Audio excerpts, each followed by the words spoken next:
تو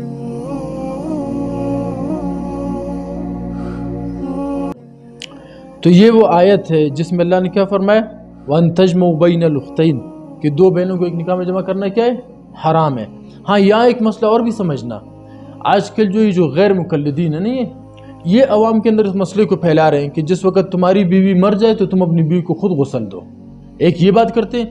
پھر ساتھ میں یہ بھی کہتے ہیں وہ کیا نام ہے، ابن ماجہ کے اندر حدیث موجود، اس حدیث کو بیان کرتے ہیں، کہتے ہیں نبی علیہ السلام یہ عائشہ سے کیا فرمایا، اے عائشہ جس وقت تو فوت ہو جائے گی تو میں تجھے غسل دوں گا، جس وقت میں فوت ہو جاؤں پھر تو مجھے غسل دینا۔ اس حدیث کو عوام کے سامنے پیش کر کے کہتے اس کے بعد یہ ہے کہ اگر خامد فوت ہو جائے تو شریعت نے اجازت رکھی ہے کہ اس کی اپنی بیوی اس کو غسل دے سکتی ہے۔ اگر بیوی فوت ہوئی ہے تو اس کا خامد اس کو غسل دے سکتا ہے، بلکہ اللہ کے نبی صلی اللہ علیہ وسلم قربان جائیں آپ کی ہر فیلڈ میں تعلیمات کیسی پیاری ہیں۔ سبحان اللہ۔ آپ گھر تشریف لائے تو ام المومنین عائشہ صدیقہ رضی اللہ عنہا نے سر باندھا ہوا تھا، درد ہو رہا تھا، اور وہ کہہ رہی تھی ہائے میرے سر میں درد ہے، تو نبی رحمت صلی اللہ علیہ وسلم نے محبت کے اظہار کے لیے، پیار جتانے کے لیے کہا عائشہ کیا حرج ہے اگر تم مجھ سے پہلے فوت ہو جاؤ تو میں تجھے غسل دوں گا، تجھے کفن دوں گا، تمہاری نماز پڑھوں گا، تمہیں خود دفن کروں گا۔ تو اس روایت سے علماء کرام کہتے ہیں کہ دیکھو نبی علیہ السلام فرمائے تھے کہ عائشہ میں تجھے غسل دوں گا جب تو فوت ہو جائے، اور میں فوت ہو پھر تو مجھے غسل دینا۔ تو اس سے پتہ چلا کہ شوہر اپنی بیوی کو غسل دے سکتا ہے۔ پھر آگے سے پھر کیا ساتھ میں ایک اور جھوٹ بھی بولتے ہیں، کہتی ہے دیوبندی بریلویوں کے پاس کوئی دلیل وغیرہ نہیں ہے، دیکھو یہ تو قرآن حدیث کو نہیں تو صرف اپنے اماموں کو مانتے ہیں۔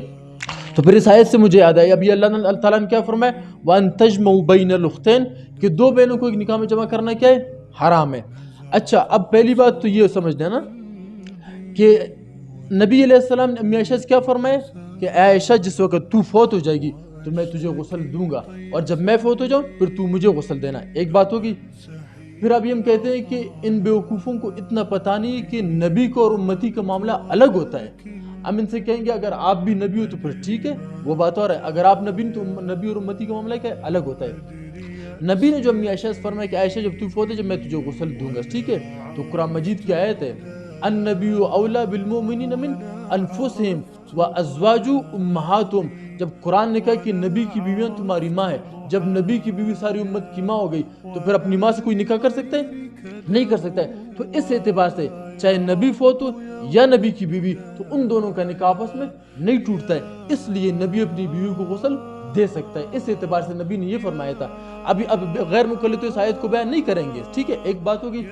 دوسری حدیث پیش کرتے ہیں، کہتے ہیں ابو بکر نے اپنے بیٹے عبد الرحمن سے فرمایا تھا اے عبد الرحمن جس وقت میں فوت ہو جاؤں تو تو مجھے غسل یعنی اپنی ماں کی مدد کرنا مجھے غسل دینے میں۔ پھر کہتے ہیں کہ ابو بکر کی بیوی نے ابو بکر کو غسل دیا تھا، تو ہم کہیں گے اس میں تو کوئی شک نہیں ہے، کیونکہ قرآن نے فرمایا اربعۃ اشہر وعشرہ، کیونکہ 4 مہینے 10 دن جب بیوی شوہر کی عدت میں بیٹھی رہتی ہے تو اس اعتبار سے بیوی اپنے شوہر کو غسل دے سکتی ہے، ایک بات ہوگی۔ پھر غیر مقلد تیسری بات کیا کرتے ہیں کہ حضرت فاطمہ کو حضرت علی نے غسل دیا تھا، تو یہ بات کرتے ہیں۔ پھر ہم کہتے ہیں کہ پہلی بات تو یہ کہ صحابہ کرام کا جو قول فعل ہے وہ ہمارے لیے دلیل حجت بنتا ہے، تمہارے لیے نہیں بنتا ہے، کیونکہ تم خود کہتے ہو کہ صحابہ کا جو قول فعل ہے غیر مقلدین کے لیے دلیل حجت نہیں بنتا ہے، تو پھر تم حضرت علی والی حدیث کیسے پیش کرو؟ دوسری بات، حضرت علی والی حدیث میں مختلف روایتیں، ایک روایت میں آتا ہے کہ حضرت فاطمہ نے خود غسل کیا اور فرمایا کہ جب میں مروں تو مجھے غسل نہ دیا جائے۔ دوسری بات یہ ہے کہ ابو بکر کی جو بیوی تھی اسماء بنت عمیس رضی اللہ تعالیٰ عنہ، حضرت فاطمہ کو انہوں نے غسل دیا، حضرت علی نے سامان دینے میں ان کی مدد کی، اس لیے نسبت حضرت علی کی طرف کر دی گئی، کیونکہ حضرت علی کو بھی پتہ ہے کہ عورتوں کو عورت اور مرد کو مرد غسل دے، ایک بات یہ تو حدیث ہوگی۔ پھر دوسری بات، اب یہ کہتے ہیں کہ دیوبندی بریلویوں کے پاس کیا دلیل ہے؟ پھر انہوں نے یہ بات بھی کہا، کہتے ہیں کہ جب بیوی مر جائے تو نکاح ٹوٹ جاتا ہے، کہتے ہیں ان کے پاس کیا دلیل ہے؟ ہم کہتے ہیں ہمارے پاس قرآن مجید کی آیت ہے وَأَن تَجْمَعُوا بَيْنَ الْأُخْتَيْنِ کہ دو بہنوں کو ایک نکاح میں جمع کرنا کیا ہے؟ حرام ہے، ٹھیک ہے۔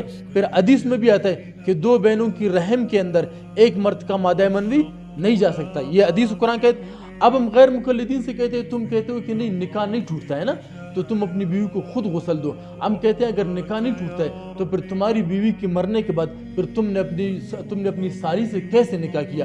تو نکاح ٹوٹا تو تم نے اپنی ساری سے نکاح کیا، اگر نکاح ٹوٹا تو تم نے نکاح کیسے کیا؟ ایک دلیل ہوگی۔ پھر دوسری دلیل ہماری کہ جس وقت حضرت عثمان رضی اللہ تعالیٰ کی پہلی بیوی حضرت رقیہ رضی اللہ تعالیٰ عنہ فوت ہوئی تو نبی علیہ السلام نے کیوں نہیں فرمایا اے عثمان اپنی بیوی کو خود غسل دو؟ اگر نکاح نہیں ٹوٹا تو نبی نے اپنی دوسری بیٹی کلثوم عثمان کے نکاح میں کیوں دیا؟ کیونکہ نبی کو بھی پتا تھا کہ پہلی بیوی سے نکاح ٹوٹا تو نبی نے دوسری بیٹی عثمان کے نکاح میں دی. یہ ہماری دوسری دلیل ہو گئی. پھر یہ کہتے ہیں کہ نبی نے فرمایا تھا عائشہ میں تجھے غسل دوں گی تو مجھے دینا. تو پھر ہم کہتے ہیں کہ نبی کی موجودگی میں نبی کی دو گھر والیاں کون؟ حضرت خدیجہ رضی اللہ تعالیٰ عنہ اور بنت خزیمہ رضی اللہ تعالیٰ عنہ، یہ دونوں جب فوت ہوئی تو پھر نبی نے اپنی دونوں گھر والیوں کو کیوں غسل نہیں دیا؟ ایک بات ہو گیا. دوسری بات، جس ٹائم نبی فوت ہوئی تو نبی علیہ السلام کی 9 گھر والیاں تو موجود تھی، امی عائشہ بھی موجود تھی. تو پھر امی عائشہ نے نبی علیہ السلام کو کیوں غسل نہیں دیا؟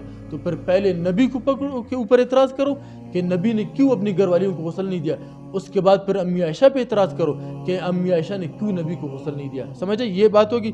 پھر غیر مقلدین ایک جھوٹ اور بھی کہتے ہیں کہ اچھا تو پھر کیا کہتے ہیں؟ پھر مولوی صاحب قیامت کے دن یہ بیوی کس کے، تمہارے نکاح میں اٹھے گی کسی اور کے نکاح میں اٹھے گی؟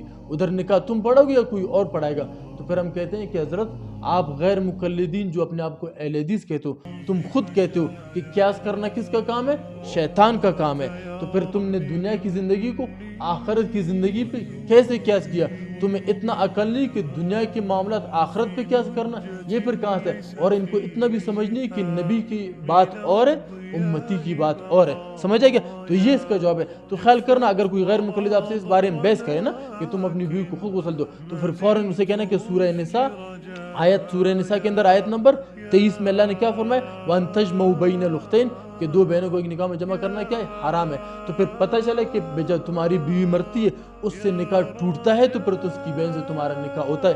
اگر اس سے نکاح نہ ٹوٹتا تو پھر دو بہنوں کو ایک نکاح میں جمع کرنا کیا ہے؟ یہ تو حرام اور زنا ہے. ہو سکتا ہے شاہدین کے نزدیک جائز ہو، ہمارے نزدیک جائز نہیں ہے. سمجھ آئے گا؟ اور دوسری بات تو انہوں نے کیا کیا؟ دنیا کی زندگی کو کیا کیا؟ آخرت پہ قیاس کیا.